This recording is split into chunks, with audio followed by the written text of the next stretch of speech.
Blah.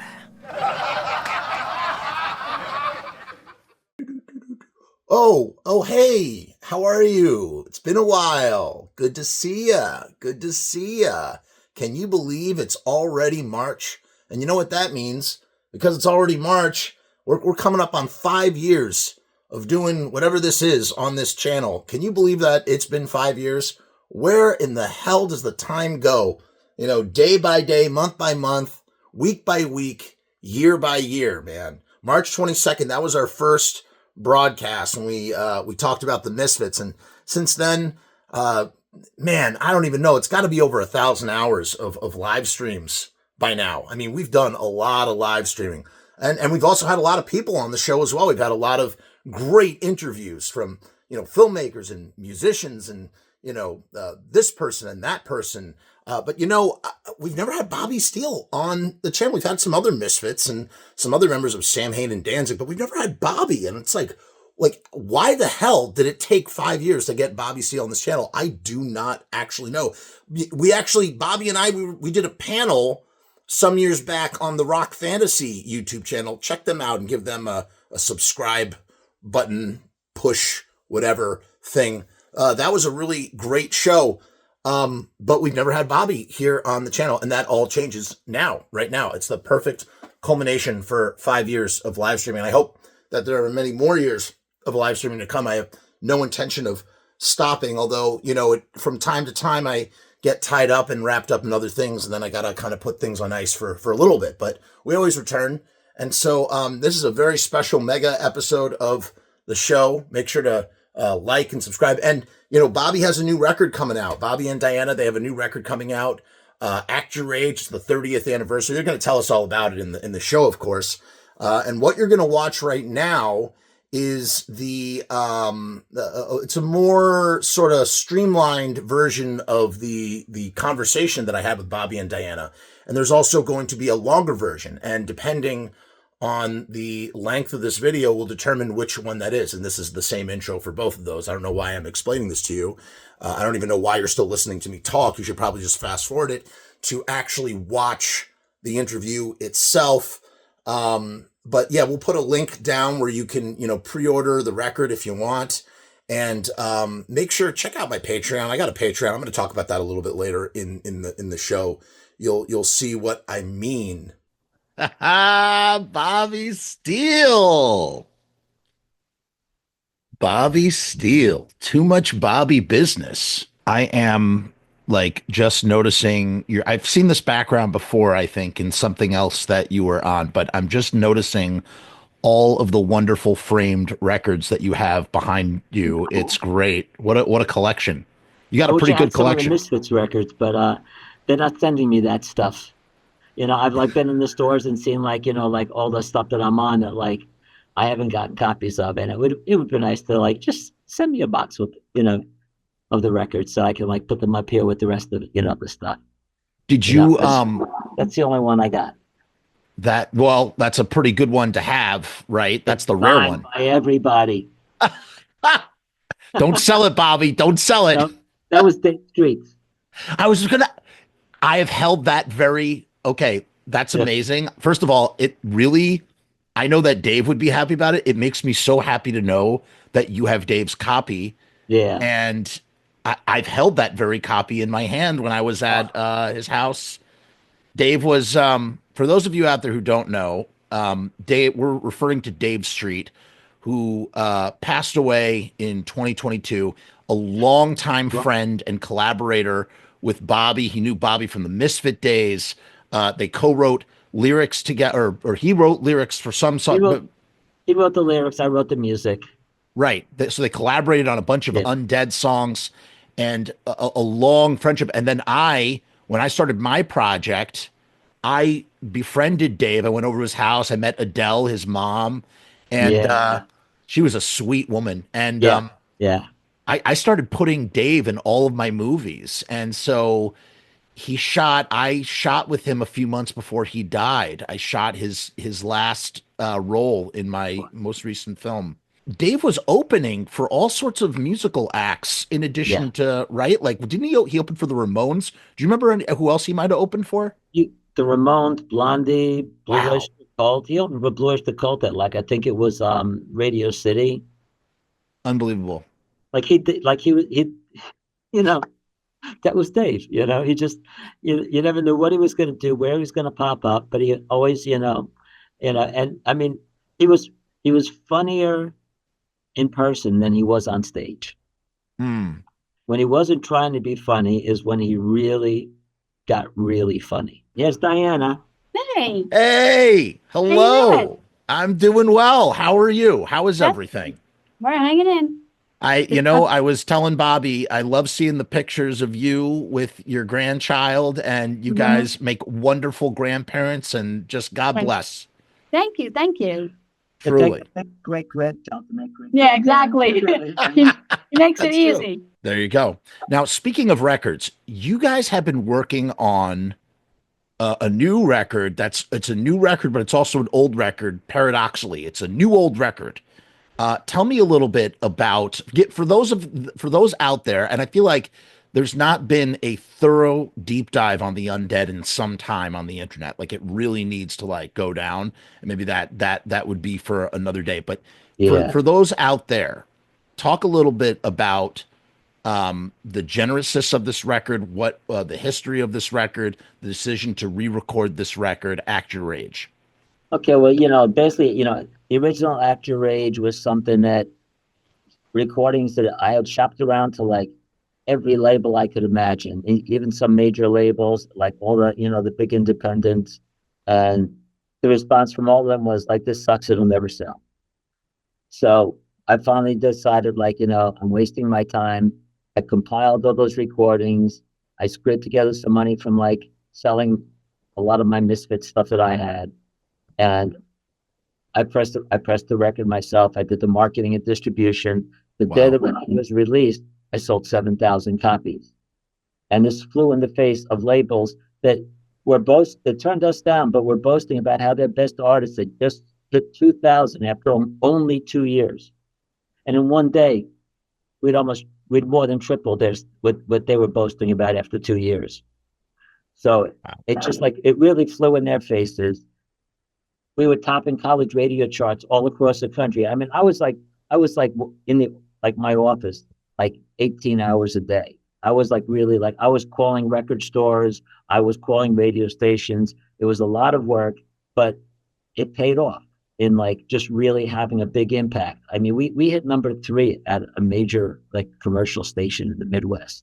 And here's the thing too, to sort of contextualize this, these numbers, selling numbers like that at an independent level is impactful. The old philosophy of, oh, well, like a record is only a record if it's like platinum or something.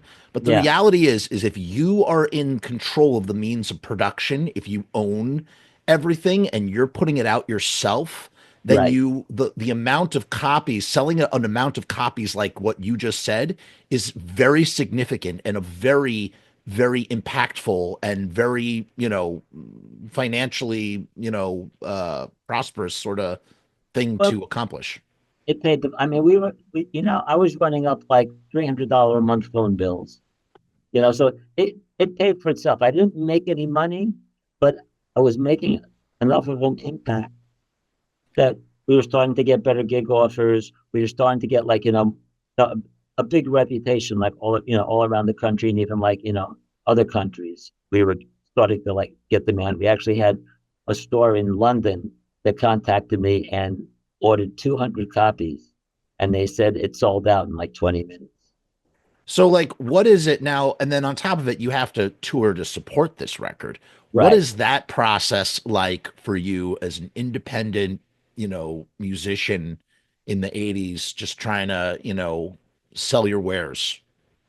It again, it was trying to book yourself was it was tedious.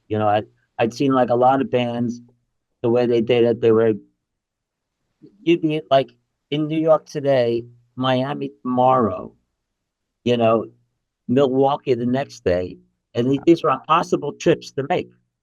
But these bands booking agents aren't looking at it that they're just looking at like their commission over what the band is going to make. and they're not looking at like what it's doing to the band. I got to the point where I started to like see things, and I started to say, you know what? I would map out a tour. First, I would map out cities. I'd say, okay, I'm not going to drive any more than 3 hours a day.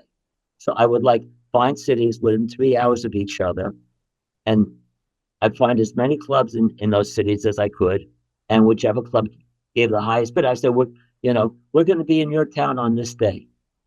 Do you want us? How much do you want to give us? And I did it that way, and it worked out a lot better because this way we were able to like sleep. We were able to be rested to make safe drives. We were able to do our gigs and be like on our toes. So it really worked out, much better that way. Sometimes we didn't make as much money, but we also weren't like killing ourselves. A lot of bands burn out on their first tour because the driving and the lack of sleep kills you. Sure.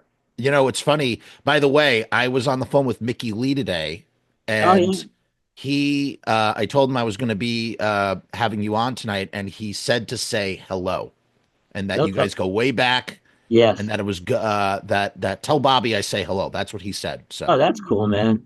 yeah, Haven't seen him in decades. I yeah. think not since the last Joey Ramone thing that I did. Wow. Yeah, Yeah, that must have been what year was that? Trying that to was think. I think like around 2006. Yeah. Yeah. That was the first time. That was around the time before we go back to this Act Your Rage situation. That was my first show. I saw you at Tompkins Square Park in 2006, and you had, I mean, God, somebody like should use, you know what AI would be really good for? To like input how many members, map out a tree of every single Undead member that's ever Oh been in the yeah. band. Oh You could yeah. you could fill 1,000-page book with the amount of the Almost. rotating. Yeah, you Almost. had a lot of members in your band. I always joke like, if we ever want to do like an Undead reunion show, we could pack a club with just the former members. You really could. You Yeah. really could. And just everybody would just like take turns coming up, Yeah. and it Oh would just yeah. be That'd be insane. fun. Yeah. That would be fun. You had at the time, I'm going to butcher their names. I don't want to butcher their names. I believe they were Japanese. Oh Ha yeah. Hatomi. Hitomi and Haruna. Yeah. Yeah, Yeah. yeah. They were the rhythm section, and then shortly thereafter you had Zombie Alex and Serial Bill took over. Right. Yeah. Yeah. Yeah, yeah, yeah. And that was a great lineup as well. And that's when you re-released, I have them all upstairs. You re-released the first four recordings with the Mirror, I Want You Right. Dead. Yes. You always put a lot of care into your releases, really. Those Thank those you. 7 inches, those 7 inches are great, man. And the Thank one with the Mad Magazine fold out, just really you. fun, creative stuff. I sent a box of those to Mad Magazine, And what happened? and somebody said that like I think it was the 500th issue of Mad Magazine came out like right around that time, and they actually had a write up about that record in it. I haven't never Really? been able to find it to confirm it.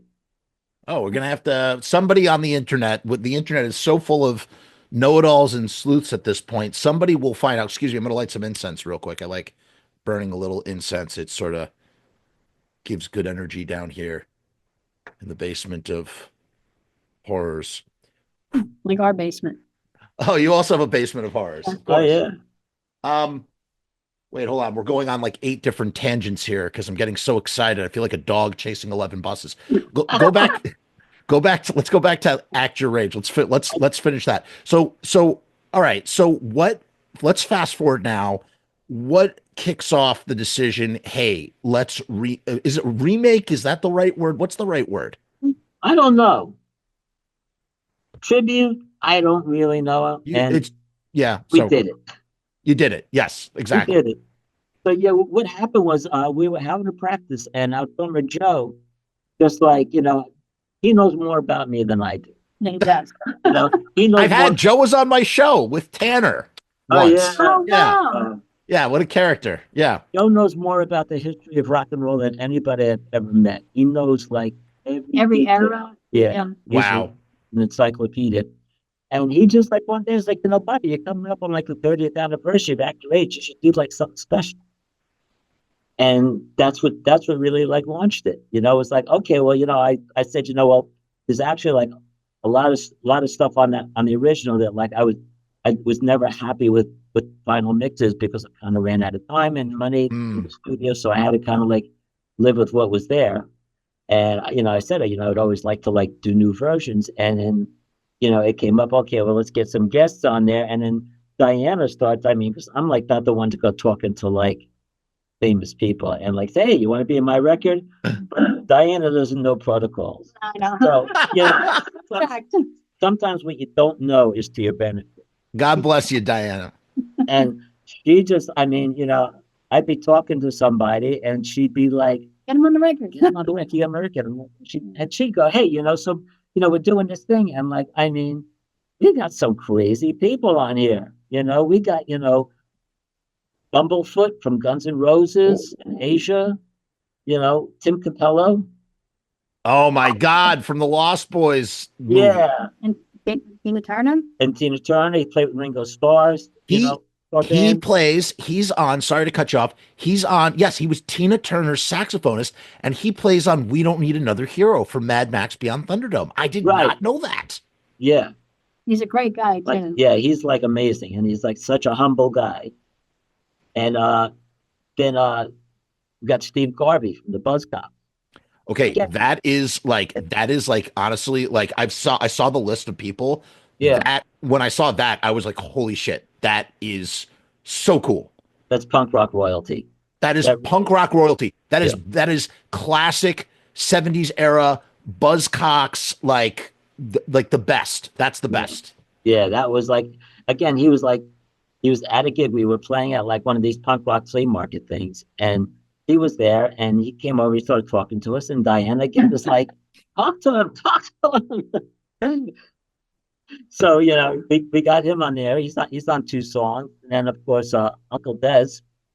Oh yeah. Those Can't could be- forget about Uncle Dez, man. That's We great. got him on, I think we got him on 3 songs. He does, great solo and rap thing. So, that was great getting him down here, like in the studio. Rick Rivets From the New York Dolls. from the New York Dolls, the original lead guitar from the New York Dolls. He's on this. That's awesome. We got him into our basement, and he does. He like teams up with Diana on rhythm guitar and Evil Destruction. You have Ace Von Johnson too. We got Ace Von Johnson, yeah. He's a buddy. I like Ace a lot, yeah? man. Yeah, he's been on my show a lot. He is. Oh yeah. Yep. He We go is, and he's back been a one. good guest co-host, man. We go back like way back. Great But- guy. Great guy, man. Greg Hetson. Yeah. Oh, that's great. Yeah, he's another guy, I met him like back in 81 and he always treated me great, and so like, through our former manager, Tom, put us in touch with him, and he just like, again, we sent him like, a stereo rough mix, and he sent us back his tracks. And, I Don't Want to Go, he did that one. He did great stuff on there. I mean, all these people that we got on here, just like, it's mind blowing, to have like these people like all on our record. So the process of going back and forth with like, either they come to you to record, or are they like sending you record like back and forth via email, like both. I mean, like, like some people, Tim came here, Des came here, Alex Story came here, Andre. Alex didn't come here. Oh no, that's right, he He did. sent it. He Yeah. sent it, yeah. Andreas Palmer just happened to be visiting some friends, and they were coming to our house, so he threw in his bass line there, Oh, did you know that the Riot Stickers deal is back? The legendary one, where you can get 1,000 stickers for $79 when you go to riotstickers.com/Frumess. That's right. I mean, it is a crazy deal. I've been talking about this deal forever. The deal went away for a while, but you know what? It's back. It's back. It's bigger. It's better than ever, man. You're going to get free shipping. Sharpie Riot, he takes good care of you with the 1,000 sticker deal, man. $79, 1,000 stickers. That's like 7 cents per sticker. These stickers, they got a nice, beautiful, shiny UV coating on them that protects them from the sun. They're printed on vinyl. They're 3 inches by 3 inches. And man, if you have an image that you are trying to project out there into the world, what better way to do it than with Riot Stickers? You can get 1,000 stickers for $79. You just go to riotstickers.com/Frumess. All right, roll the tape.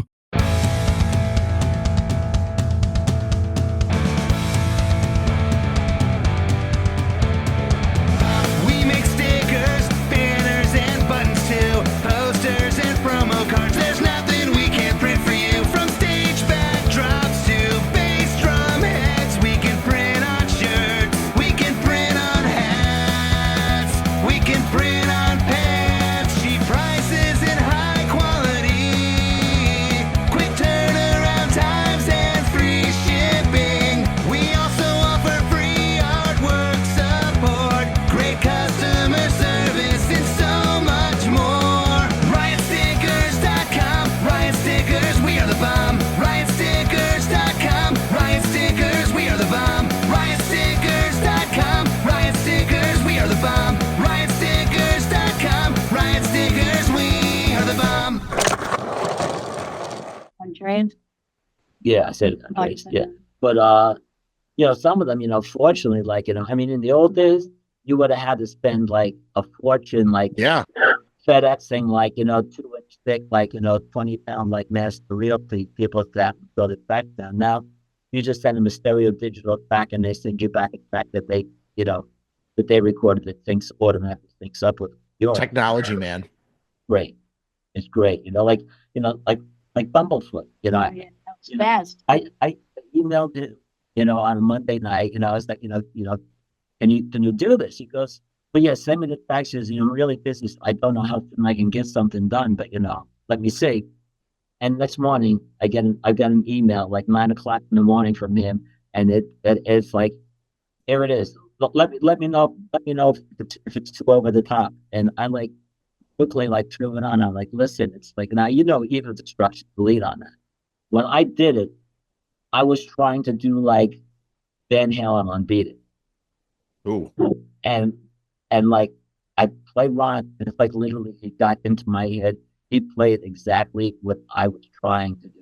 But On Evil Destruction. did I even instructions? Evening of Evil Desire. Desire. Yeah. He just did it exactly what I wanted to do, but couldn't. So he reads minds in addition to being a Yeah, great he's guitar player. He could read minds. He's amazing. He's phenomenal. He's phenomenal. I mean, when you hear that track, you're gonna flip. I mean, the lady does on there, out of the throat. Oh, I did hear it. You sent me. I sent it got to you, yeah. Oh no, I listened through. I didn't get a chance to really sit with it, but Yeah. I did listen through, and I really I'm so stoked. I'm so stoked that you're just still out there doing it, man. And you know what else was a really great release that you did an EP. You did a 7-inch of surf songs or something. It was like Oh yeah. Have an Have it- Undead Summer. Yeah. That art on the cover was so great. That That was our was- son's idea. Yeah. right? Yeah. He goes, why don't you get the guy that does the Goosebump covers? And I'm Tim like, Jacobison, yeah. right? And I'm like, I don't know him. He goes, go online, look him up. I looked him up and had a conversation. He was so nice. Yeah. Yeah. I'm So just was he familiar? Was he familiar with the band and you guys? I feel like he must be down with Was he?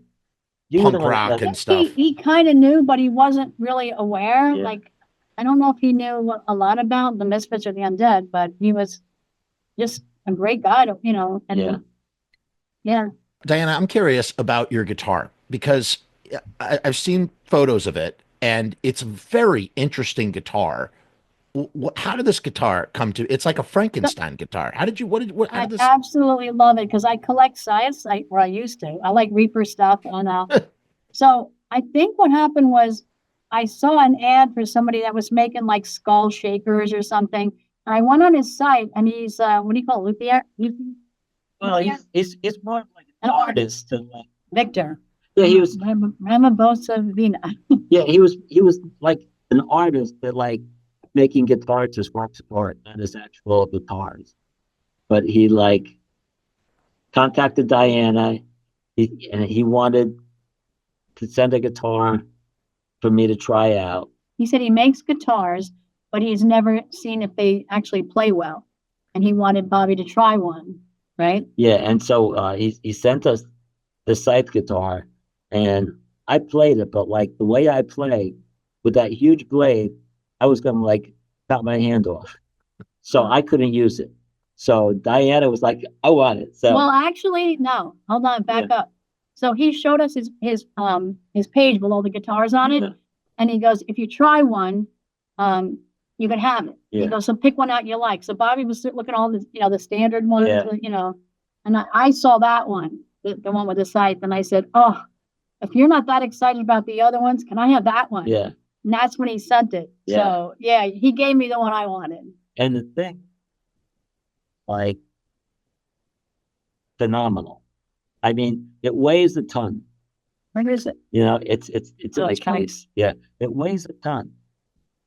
But the sound it has, I mean, he put like top of the line pickups in it. The electronics in it are great, and it holds its tune better than any like name brand guitar I've ever had. Huh. Like you could put that guitar away for months, take it out, and Yeah. it's in tune. Right, because guitars typically, if you lie them down or you just leave them lying around for long enough, they eventually lose their tune. Well, yeah, but what happens is, they're wood. So like the wood, expands, contracts, it shifts.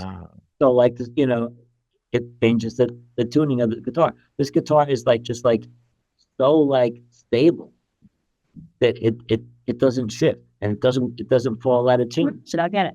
It's It also has like two solar blades. that he Yeah, now put you on have to them. go get it. You have to go get it. Yeah. Like, we gotta. it's in the coffin over there. Yeah. I love how you're just like so casually. Oh, it's in Yeah. the coffin over there. Oh, I remember that. Your solo record, Bobby. Yeah, that came out in 2008, maybe Yeah. I think so. seven. Yeah. 2007, 2008. 2008 or 2009. That was like part of like the money that I got from Walmart. Right. The money, and we had, so Bobby and I were on a panel recently. Not recently, it was a few years back. We were on a Halloween panel. I was selected. What an honor. I was selected to join this Halloween panel because we were talking about the Misfits and stuff. And I mentioned, I told the whole story about the wall. There it is, the Walmart bag. So I'm not going to tell it again. Go find it. It's somewhere on the channel, but this is the Walmart bag, the one and only. This girl I knew in Chicago, I was like, "Oh, you like the Undead?" She's like, "What are you talking about? It's Jimi Hendrix." I'm like, I emailed Bobby. Let's see it. Show the guitar. Wow, look at that thing, man. Yeah. And then on the back, he put a license plate. Oh my God, that's what, it's funny. I never realized that was like a scythe. I was always wondering what that blade thing was. Yes. Yeah, this is an actual sign. It's really cool. Big like bolts for like the vine control. Huh. But it's got the marginal pickups, like really good marginal pickups. I want these on my guitar. But these are like saw blades here. So like all this like steel is like really steel. heavy. Yeah. Steel. It's perfect. Yep. You should have seen us trying to bring it on a plane, right? So have you had problems trying to bring it on a plane? We don't even want to take a chance. Yeah. God forbid they confiscate it for some stupid reason. Yeah. They probably would try to. And you know what? Yeah. You're very smart. You're very smart not to even tempt it. Yeah. Right. Yeah. Just to double back. So this girl, and you were probably getting inundated with emails at that time. It was very, the wonderful thing about you, Bobby, is that you've had the same email address for like decades. And you were always very reachable. And, long before I even saw the Undead play, I would email you like everybody else did, and you'd always respond and answer the same gajillion questions over and over again. Yeah. And but I remember emailing you about the Walmart thing. And you're like, "Oh, we know, we're on it. We got a situation, got the situation in transit." You had the video? Yeah, that was it. I got an email one day, and the header just said, "Do you know about this?" And it was sent by a girl down in I think Atlanta. And it was just a video she shot walking into Walking in, Walmart. She yeah. walks in the front door, and like right there at the end cap are like all these like bags with my face on. It was nice of her to send it to you. Yeah, yeah. When you first got started with the Undead, you got those 4 songs together. What made you decide, or how did you come about deciding to do Nine Toes Later? Nine Toes Later is the first one, right? Yeah. So tell me about that. Okay, well, what it came around to was that, like, we had recorded that 5-song demo that you were just talking about, the mirror on it, and that was the original concept. Was I wanted to do that. That was my idea, was to do a record, call it "I Want You Dead," and have a mirror on the front of the sleeve where you saw yourself in the coffin. But in 1981, that was like not practical. So then we were starting to really build a reputation, and Glenn Danzig came to like 1 or 2 of our shows. And at that point, he said, look, we're looking to like take Plan 9 to the next level. Instead of it just being the Misfits, we want to like make it a label and have more bands on it. We want to have the Undead. So that's what got us into the studio. He was willing to pay for an 8-track recording session. We wanted 16, so we had to pay the difference ourselves. So we went into the studio, we recorded the stuff. Glenn, I think he sat in at the initial session, and he was really excited about everything. Okay, and things kind of like, I think they turned sour was when Sounds, the British magazine, came out with a big article about us, and it kind of like played us against the Misfits. It said, Bobby's accomplished more in 6 months with the Undead than the Misfits have done in the previous like 2 or 3 years. And that's when all of a sudden Glenn no longer wanted to do the record. Up until then, we had gone around to graveyards, shooting pictures of different mausoleums, trying to get just the right shot for the front of the record cover. We were getting along great. So, as far as I could see, that was probably the point where it became like, an issue where like this article played us against the Misfits instead of just like kind of like keeping it complimentary, because it was like right after that, Glenn's like, we're not doing it. And so I just bought the tapes from him and figured we'd figure out something at some point. And we did that show at the Ritz. And what we didn't know was in the audience were some of the people from Stiff Records. So they had already been taking an interest in us. Okay. What was happening was whenever I found out that they had like opened up this office downtown and they were having a party to open the office, and we found out where it was, and we're like, let's go.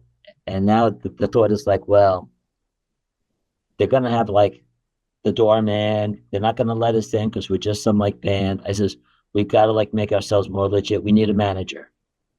So there was this homeless guy, Wong, who was like this crazy drunk that was like just spoke incoherently. He was like just like Ozzy, and so just as we're like flagging a cab, we see Wong, so we grab him and we're like, we throw him in the cab. We're like, you're our manager, and we show up at Steph's office. And we get up to the doorman, and I'm like, we're the Undead. This is our manager. And the guy goes, oh, okay, and he lets us in. So we're up there, and we're going around, and there's like all these like guys in suits and stuff, and I'm taking Undead pins and I'm opening them up so that the pin is sticking out, and I'm dropping them in their pockets.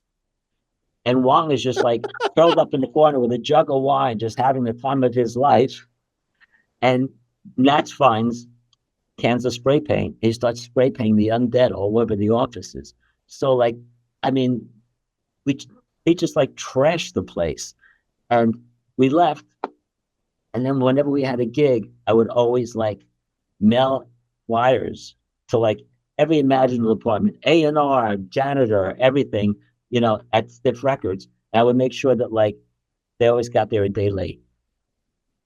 And I did the same thing. After the gig was over, I go down there with all the leftover posters, and they would blast the posters all over the front of their building. So it was really driving me crazy, getting their attention. And they were going around like on the street in the East Village. They would come up to kids, punks, and they'd be like, "Do you know Bobby Steele? Yeah. Do you have a phone number? Yeah. Can I have it? No." So it was really, really getting to them. Then one night I was doing an interview on WSUB out in Long Island, and they got a call in, and it was somebody from Stiff Records. And they were like, "Listen, you've been driving us nuts. We really want to like talk to you. We want to hear what you have." So that was like right after the Misfits gig at the Ritz. And so we went down, we brought the master tape, and sat in Bruce Kirkland's office. Now, Bruce Kirkland was the president of Stiff Records, and he's now like considered like one of the most successful people in music history. He was the guy behind the Beatles anthology. Really? Yeah.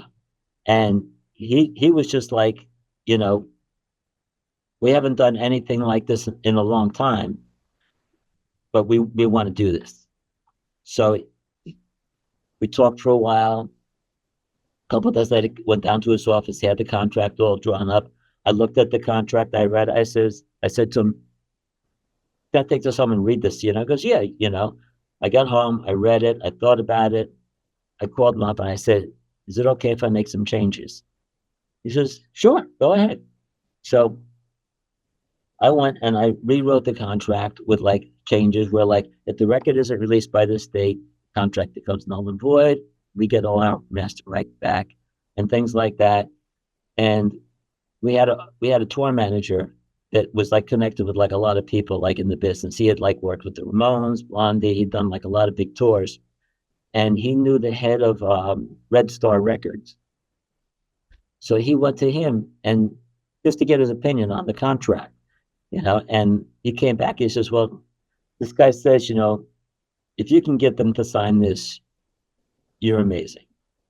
So I figured, okay, well, maybe I'm being ballsy, but I figured, okay, let's see what happens. I brought it down. Bruce looked at it, says, "No problem." And he signed it. And it was a done deal. And they treated us really, really well. They started to run into some financial issues, and the record almost didn't come out, but they did manage to get it out just in the nick of time. And they sold out that first pressing on the first day. Now, Stiff Records, I mean, the pedigree of Stiff Records is quite, who else was on that label? There was a lot of great You bands. name it. Motorhead, The Dam, The Dam, right. Elvis Costello. Boy, who else? What a feather in the cap to be, on Reckless Emmerich, Ian Dury. I mean, like a lot of like the real like classic like British like punk bands were on there. Let me ask you this. What do you remember about working with Danny Zalanki? Not too much. It was just like I wanted him to, I liked the way the Mad record sounded, and he did a great job on that. And I wanted, I was never happy with the way the final mix of like Horror Business came out. So I wanted something different. I think even Joey was like, was in on that with me, with as far as like, we need somebody who can like make a good record. And so, I was friends with the man at the time. So, I asked Danny, and he said, yeah, he'd do it. And so, he came in, he's low key, he's not like, like a lot of these record producers, he was very low key. I can't really remember much of anything about working with him, which is probably a good sign for a producer, because like a producer is supposed to just like take what you're doing and capture it. And I think he did a great job of that. What was it like to see the Mad? Like the Mad were in, like, I wish that's something that I wish, obviously I wish I could have seen the Misfits, but I mean, like the Mad is another one of those sort of like mystical bands to me. Yeah. They, the first time I saw them, I was like, really like, kind of like, what the heck is going on here?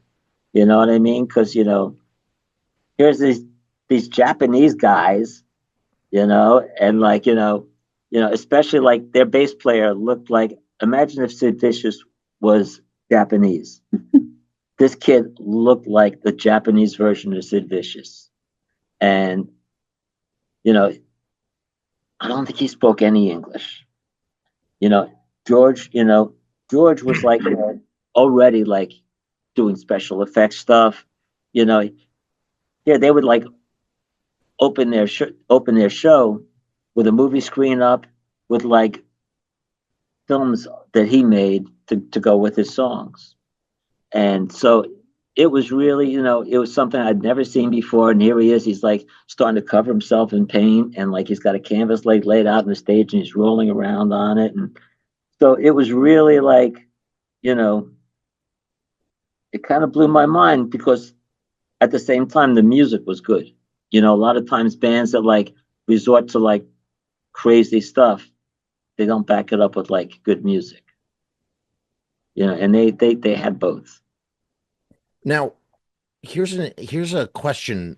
Do you think that the fact that George was doing face paint too, and that he's projecting films, is this where the Misfits like might have been inspired to do the same, or they had already been doing the projecting of the movies? I don't think the Misfits had anything to do with like with that, because I don't recall that they were even aware of the Mad. I was, Oh, interesting. because I knew the Mad from like when I was like working with the Warlords. Okay, so like the Misfits, I don't think knew anything about the Mad until we did the Halloween show together. Oh. That was like the first time, like, I don't even think they were like all that interested in working with them, but like the promoters of the show wanted the Mad on the show because it would be good for a Halloween thing.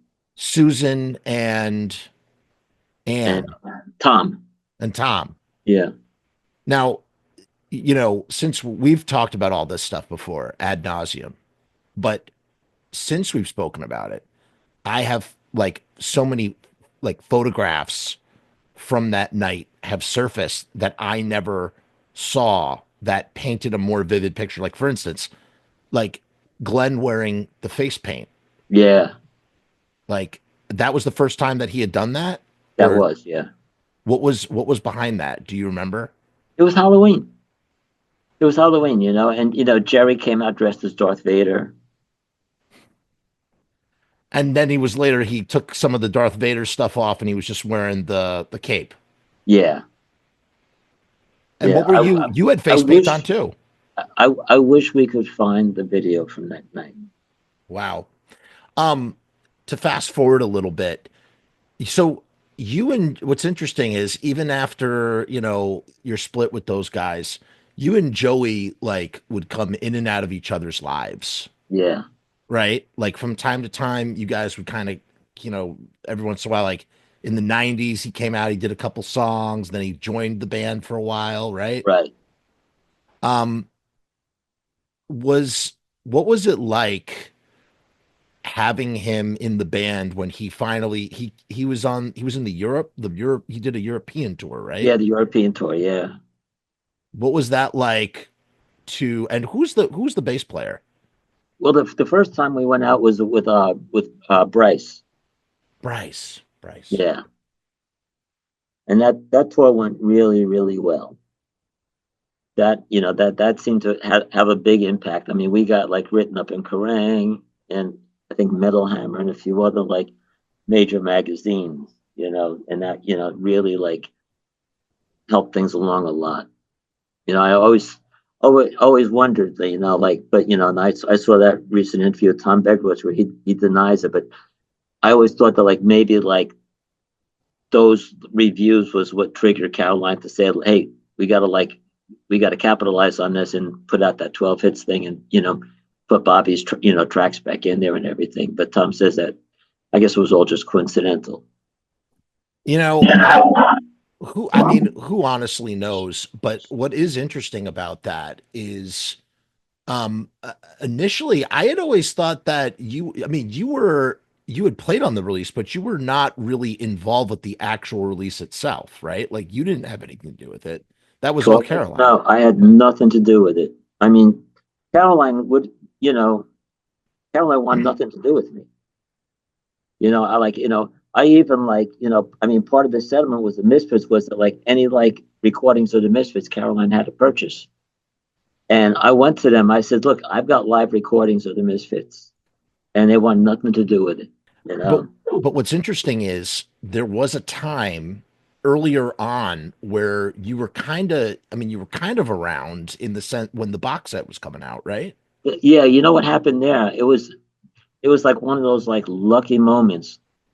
I had been in a store, and the Bad Brains manager was there, and he recognized me, and I've been back and forth with him a few times, and he was like, there's a lull with the Bad Brains right now. I really want, I want to work with the Undead. So he was the one that orchestrated like with Caroline to like have me at the box set. If it wasn't for him, I never would have been there. Wow. Yeah. I mean, and there's some interesting video and photos from that signing that I've Oh seen yeah, that are, I've yeah, seen photos. there's some video too, and it's just really surreal to see all of the alumni Yeah, right together in one place. And I don't know, it's very interesting that like you never know when a moment is going to be kind of unique, right? yeah, Because like in the moment you don't think anything of it, but then yeah. I mean, I even like brought my like Misfits records with me to like have like Frank and Jim sign. I mean it You makes know? sense. Yeah, And Googie stopped by on roller skates. that was hilarious. That's what you always told me that. Yeah, that was Googie all the way. He just Just like skated in, got his box sets, and like skated out. I'm very excited to listen to this Googie interview, the rare Googie interview, Yeah, right? Um, and wait, what was I gonna say? Oh, that you got them all signed. And then later on, like, I saw some photos. There were some photos. This was like early Facebook. There was photos of like you, Jim, and Frank yeah. and Rick. And there was a joke under the caption of like, we should start our own band called the Unfits. And it's a Who's shame. Rick? Oh, Rick from Rick Riley. Rick Rick Riley. Riley. Yeah, And I was like, oh my God, Bobby, Frank, Rick, and Jim, first of all, would actually make for like what a band that would be. yeah, That would have been a tight band. would have been fun. That would have been fun. And the idea of calling Yeah. we're the Unfits. Unfits. Yeah, Um, and it's so funny. It was like a throwaway caption. I'm sure that photo is like long gone now. It's like deleted or some yeah. maybe. I never saw that. No, you've never seen that photo? It's No, you. Okay, I don't know what it was. It was a show or something. It was you, Frank, and Jim.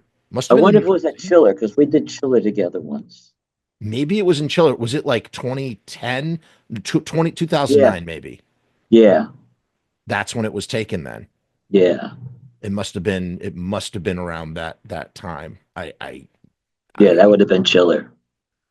so what's the plan now with you're getting the record is finished, right?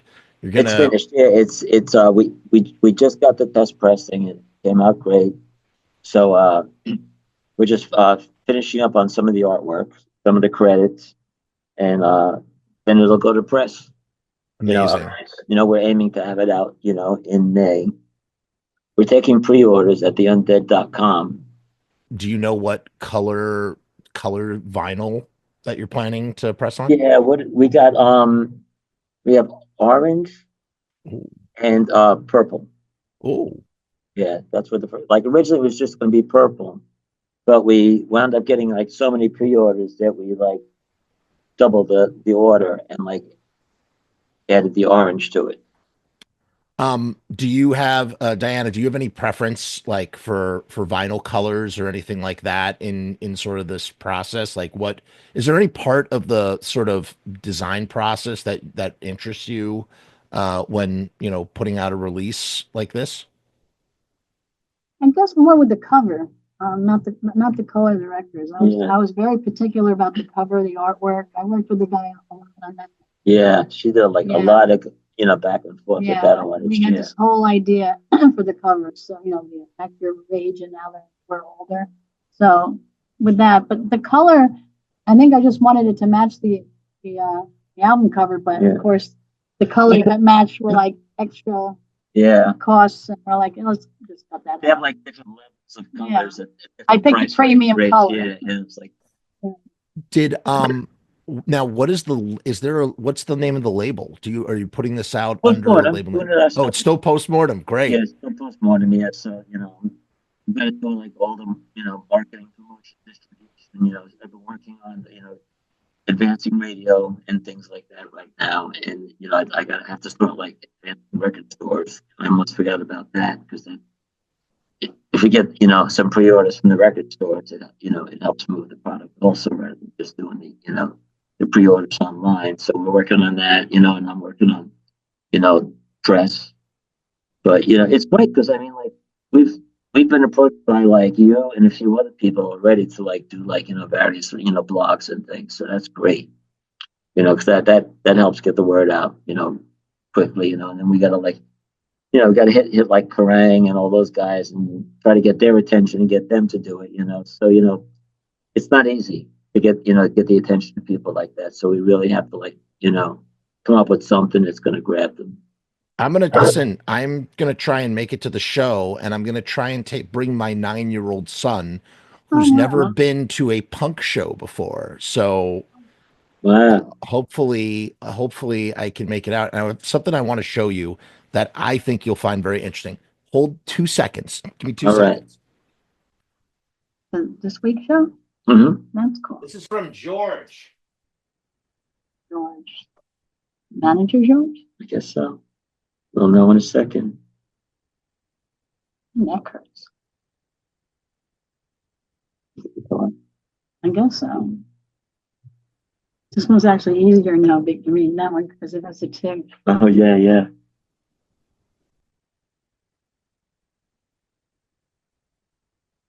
Actually, this is just this. He's just gotta go to the bathroom. So I've told this story on my channel before. So I apologize for anybody who's heard it, but since yeah, here it is. All right. So I went a long time ago in my travels of whatever, working on this long dormant Misfits documentary, which is how I first came into contact with Bobby. And I swear they came from Lodi. It's going to come out. You're going to see. I interviewed Bobby 3 times for that thing. I came to your house twice. I met your mom, Bobby. Oh, believe it or not, I met your mom the second time. Yeah. At that house where the original Postmortem Studios. Yep. Yep. Still got it.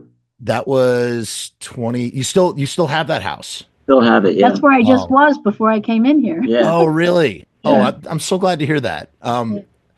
And I had interviewed you many times, and one of the people I interviewed was this guy who, an old friend of yours and Natasha's, George, and he pulls out a duffel bag and he goes, here, check these out. You might think these are really cool. He shows me what he has and he goes, go ahead, pick some out for yourself. Just take a couple. And I was like, you've got to be kidding me. Oh, wow. Oh no. Gives me that. Wow. These are the shirts that Glenn and Jerry used to print.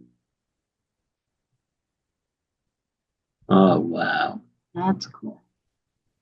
And so he gave them to me, just gave them to me. And when I interviewed Joey, I was like, man, I don't know if I want to mark these up. So I was like, but Joey, I get signatures on anything.